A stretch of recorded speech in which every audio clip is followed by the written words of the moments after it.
ಪರಿಶ್ರಮದಲ್ಲಿ ನಂಬಿಕೆ ಇಡ್ತಾರ ಅಥವಾ ಲಕ್ ಯಾವ್ದ್ರಲ್ಲಿ ನಂಬಿಕೆ ಜಾಸ್ತಿ? ಆಂಜನೇಯ ಸ್ವಾಮಿ ಅವರು ಚಿರಂಜೀವಿ. ಇವತ್ತು ಅವರು ನಮ್ಮ ಸುತ್ತ ಎಲ್ಲೋ ಇದ್ದಾರೆ, ಅವ್ರಿಗೆ ಸಾವೇ ಇಲ್ಲ. ಅವ್ರಿಗೆ ಸಹಾಯ ಮಾಡುವಂಥದ್ದು ತಪ್ಪ ಸರಿನಾ?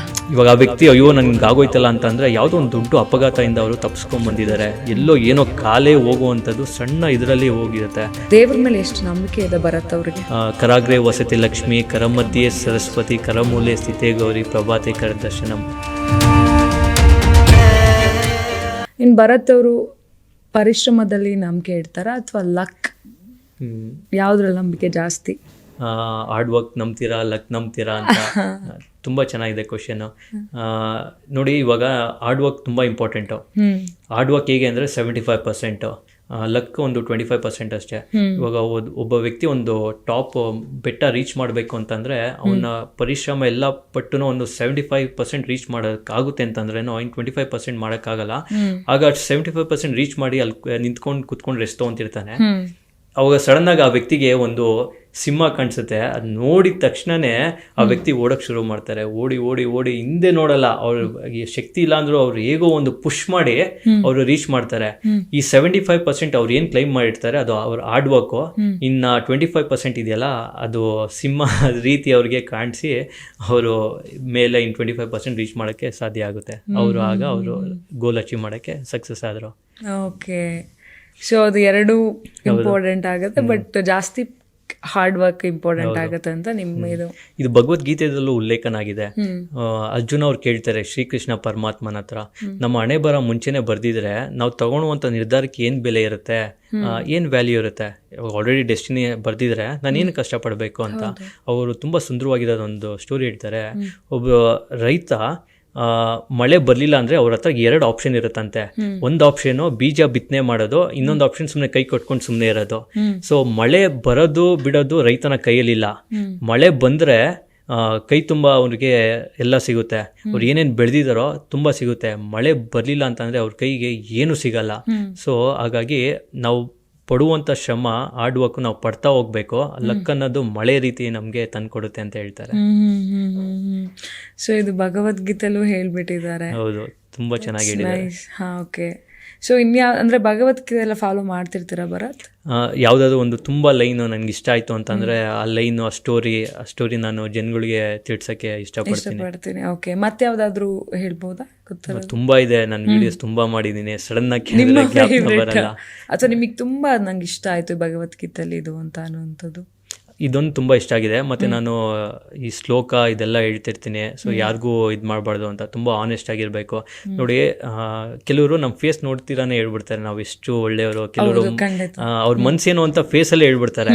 ಅದು ನಾವು ಎಷ್ಟೇ ಇದು ಸುಮ್ಮನೆ ಇದು ಮಾಡಿದ್ರೂ ಅವ್ರು ಕಂಡುಹಿಡಿತಾರೆ. ಸೊ ಹಾಗಾಗಿ ಭಗವದ್ಗೀತೆಯಲ್ಲಿ ಎಲ್ಲ ಅಷ್ಟೇ ಹೇಳೋದು, ಫಸ್ಟು ನಾವು ಯಾರಿಗೂ ಮೋಸ ಮಾಡಬಾರ್ದು, ಯಾರಿಗೂ ತೊಂದರೆ ಮಾಡಬಾರ್ದು. ಇಂಥವ್ರಾಗಲಿ, ಬಡವರಾಗಲಿ, ಸಣ್ಣವರಾಗಲಿ ರೆಸ್ಪೆಕ್ಟ್ ಕೊಟ್ಟು ಮಾತಾಡಬೇಕು. ತುಂಬ ಚೆನ್ನಾಗಿ ಹೇಳಿದ್ದಾರೆ. ಸೊ ಅದನ್ನು ನಾವು ಅಡಾಪ್ಟ್ ಮಾಡಿಕೊಂಡ್ರೆ ನಾವು ಕೂಡ ಒಳ್ಳೆ ವ್ಯಕ್ತಿ ಆಗ್ಬೋದು.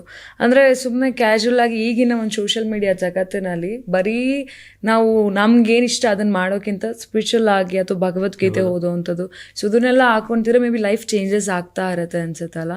ಎಷ್ಟೋ ಜನ ಹೇಳ್ತಾರೆ ಕೂಡ ನನ್ನ ಲೈಫ್ ನಾನು ಭಗವದ್ಗೀತೆ ಹೋದ್ಮೇಲೆ ನಾನು ಚೇಂಜ್ ಆದೆ ಅಂತ. ದಟ್ ಇಸ್ ಟ್ರೂ ಅಂತ ಅನ್ಸುತ್ತೆ. ದೇವ್ರ ಮೇಲೆ ಎಷ್ಟು ನಂಬಿಕೆ ಇದೆ ಭರತ್ ಅವ್ರಿಗೆ? ತುಂಬ ಇದೆ. ನೋಡಿ, ಆಂಜನೇಯ ಸ್ವಾಮಿ ಅವರು ಚಿರಂಜೀವಿ. ಇವತ್ತು ಅವರು ನಮ್ಮ ಸುತ್ತ ಎಲ್ಲೋ ಇದ್ದಾರೆ, ಅವ್ರಿಗೆ ಸಾವೇ ಇಲ್ಲ ಅವ್ರಿಗೆ. ಸೊ ಹಾಗಾಗಿ ನಾನು ಆಂಜನೇಯ ಸ್ವಾಮಿ ನಂಬ್ತೀನಿ. ಮತ್ತು ಎಲ್ಲರೂ ಆಂಜನೇಯ ಸ್ವಾಮಿನೇ ನಂಬಬೇಕು ಅಂತೇನಿಲ್ಲ. ಅವ್ರು ಯಾವ ದೇವ್ರು ನಂಬ್ತಿದಾರೋ ತುಂಬ ಶ್ರದ್ಧೆಯಿಂದ, ಭಕ್ತಿಯಿಂದ, ಡಿಸಿಪ್ಲಿನಲ್ಲಿ ಅವ್ರು ನಂಬಿದ್ರೆ ಅವರು ಕೂಡ ಲೈಫಲ್ಲಿ ಏನಾದ್ರು ಅಚೀವ್ ಮಾಡ್ಬೋದು. ಶ್ರದ್ಧೆ ತುಂಬ ಇಂಪಾರ್ಟೆಂಟು. ಅದು ನಾವ್ನ ನೆಕ್ಸ್ಟ್ ಲೆವೆಲ್ ಕರ್ಕೊಂಡು ಹೋಗುತ್ತೆ. ಓಕೆ, ಅಂದರೆ ಇವಾಗ ಏನಾದರೂ ನಂಬಿರ್ತೀವಿ ನಾವು, ಬಟ್ ಆದರೆ ಏನೋ ಒಂದು ಆಗ್ತಿಲ್ಲ ಅಂದ ತಕ್ಷಣ ದೇವ್ರು ಏನೂ ಕೊಡ್ತಿಲ್ಲ, ಎಷ್ಟು ಕೇಳ್ಕೊಂಡ್ರು ಅಂತ. ಅಥವಾ ದೇವ್ರು ಏನಾದರೂ ಒಂದು ಆಗೋದೆಲ್ಲ ಒಳ್ಳೇದಕ್ಕೆ ಅಂತಲ್ಲ, ಅದು ಸತ್ಯ ಅಂತ ಅನ್ಸುತ್ತಾ? ಹೌದು, ನಿಜ. ಇವಾಗ ನನ್ನ ಫ್ರೆಂಡ್ ಯಾರೋ ಹೇಳಿದ್ರು, ಇವಾಗ ಏನೋ ದಾರಿಲಿ ಹೋಗ್ತಾ ಒಂದು ಆಕ್ಸಿಡೆಂಟ್ ಆಯಿತು, ಒಂದು ಸ್ವಲ್ಪ ಕಾಲಿಗೆ ಒಂದು ಸ್ಕ್ರ್ಯಾಚ್ ಆಯಿತು. ಇವಾಗ ಆ ವ್ಯಕ್ತಿ ಅಯ್ಯೋ ನನಗೆ ಆಗೋಯ್ತಲ್ಲ ಅಂತಂದರೆ ಯಾವುದೋ ಒಂದು ದೊಡ್ಡ ಅಪಘಾತದಿಂದ ಅವರು ತಪ್ಪಿಸ್ಕೊಂಬಂದಿದ್ದಾರೆ, ಎಲ್ಲೋ ಏನೋ ಕಾಲೇ ಹೋಗುವಂಥದ್ದು ಸಣ್ಣ ಇದರಲ್ಲಿ ಹೋಗಿರುತ್ತೆ. ಸೊ ಅದೆಲ್ಲ ಸ್ಪಿರಿಚುವಲ್ ಫಾಲೋ ಮಾಡಿದವ್ರಿಗೆ ತುಂಬ ಎಕ್ಸ್ಪೀರಿಯನ್ಸ್ ಆಗುತ್ತೆ. ದೊಡ್ಡ ಅನಾಹುತನ ತಪ್ಪಿಸ್ಕೊಂಡಿರ್ತಾರೆ, ಯಾಕಂದರೆ ಅವರು ಅಷ್ಟು ಶ್ರದ್ಧೆಯಿಂದ ಅಷ್ಟು ಭಕ್ತಿಯಿಂದ ಫಾಲೋ ಮಾಡ್ತಿರ್ತಾರೆ. ತುಂಬ ಮಂತ್ರಗಳಿದೆ. ನಾನು ತುಂಬ ಜನಕ್ಕೆ ಮಂತ್ರನೇ ಸಜೆಸ್ಟ್ ಮಾಡೋದು, ಯಾವುದೇ ರೀತಿ ಪೂಜೆ ಮಾಡಿ ಅಂತ ಏನು ಹೇಳಲ್ಲ, ಮಂತ್ರ ಹೇಳ್ತೀನಿ. ಯಾವ ಮಂತ್ರ ಯಾವುದಕ್ಕೆ ಅಂತ ಎಲ್ಲ ಹೇಳ್ತೀನಿ. ಬಜರಂಗ್ ಬಾ ಹೇಳ್ತೀನಿ, ಹನುಮಾನ್ ಚಾಲೀಸ ಹೇಳ್ತೀನಿ, ಪ್ರತಿಯೊಂದು ನಾನು ಸಜೆಸ್ಟ್ ಮಾಡ್ತಾ ಹೋಗ್ತೀನಿ. ಯಾಕಂದರೆ ಎಲ್ಲ ಅದು ಸರಸ್ವತಿ ಮಂತ್ರ ಇದೆ.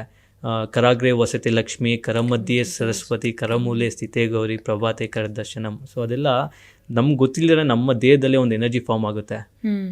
ತುಂಬ ನಾನು ಇದ್ರಿಗೂ ತುಂಬ ಮಂತ್ರ ಹೇಳಿದ್ದೀನಿ. ಓಕೆ, ಅಂದರೆ ಮಂತ್ರಗಳಿಂದ ನಮ್ಮಲ್ಲಿ ಏನಾದರೂ ಚೇಂಜಸ್ ಆಗ್ತದೆ, ಬದಲಾವಣೆ ಆಗುತ್ತೆ, ಪಾಸಿಟಿವಿಟಿ ಬರುತ್ತೆ. ಸೊ ಇವಾಗ ಏನಾದರೂ ಮೆಂಟಲ್ ಸ್ಟ್ರೆಸ್ ಇದ್ರೆ ಅದಕ್ಕೊಂದಿದೆ. ಮತ್ತೆ ಇದು ಫಿನಾನ್ಷಿಯಲಿ ಇದ್ದಾಗ ಅದು ಲಕ್ಷ್ಮಿ ಮಂತ್ರ ಇದೆ. ಹೇಳ್ಬೋದಾ ಕೆಲವೊಂದು? ತುಂಬಾ ಇದೆ ಮೇಡಮ್. ಅಂದ್ರೆ ಯಾವ್ದಾದ್ರು ಕೆಲವೊಂದು? ಅದೇ ಇವಾಗ ಕರಾಗ್ರೆ ವಸತಿ ಲಕ್ಷ್ಮಿ ಹೇಳಿದ್ನಲ್ಲ ಅದೊಂದು.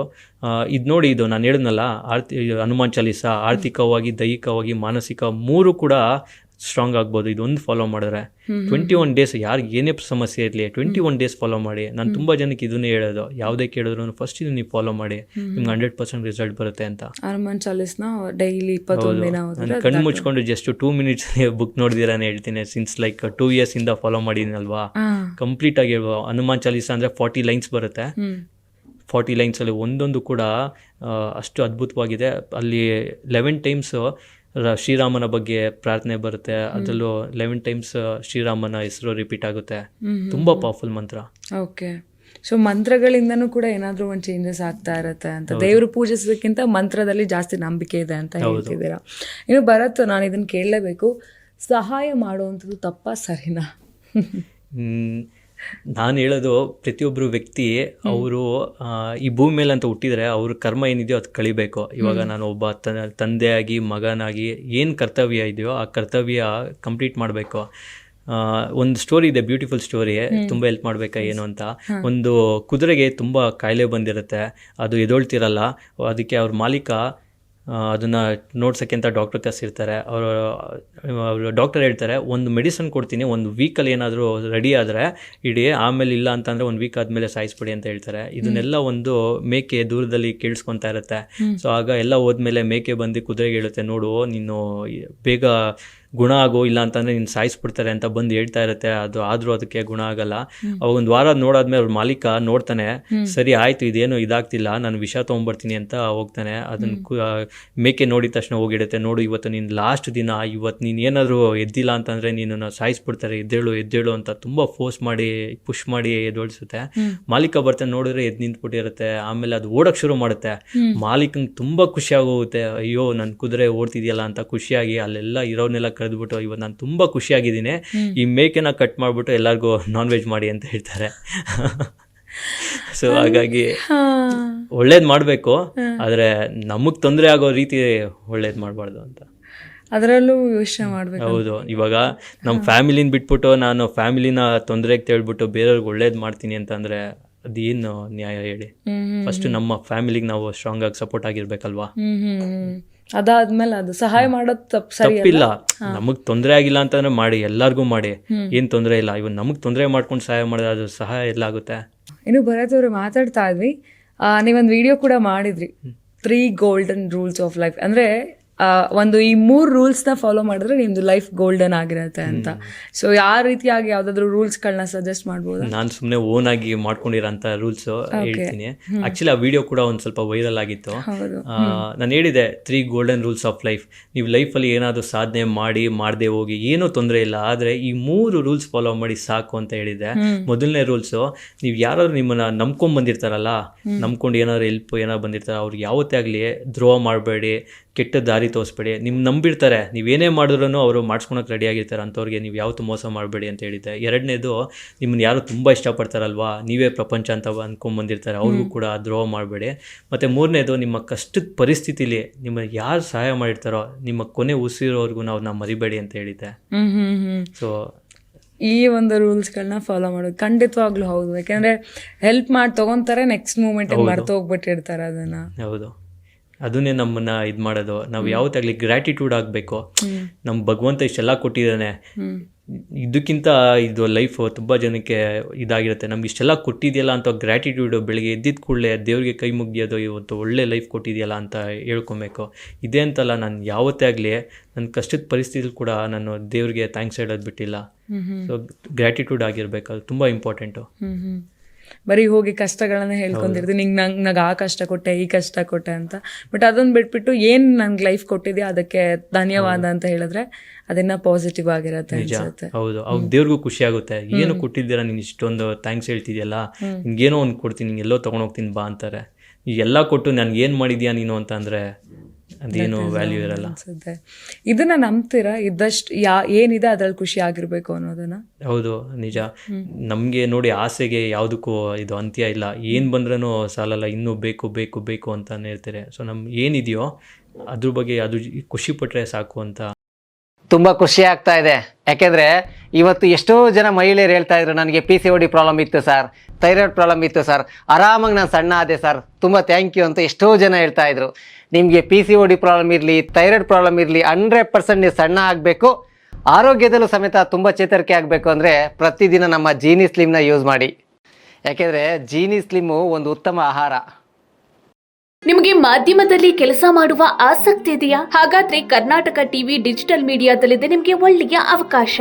ಆಯ್ಕೆಯಾದವರಿಗೆ ಉಚಿತ ತರಬೇತಿ ಕೊಡ್ತೀವಿ. ತರಬೇತಿ ನಂತರ ಕೆಲಸ ಮಾಡುವ ಅವಕಾಶನೂ ಕೊಡ್ತೀವಿ. ಈ ಕೂಡಲೇ ನಿಮ್ಮ ಮಾಹಿತಿಯನ್ನ ಮೇಲ್ ಮಾಡಿ.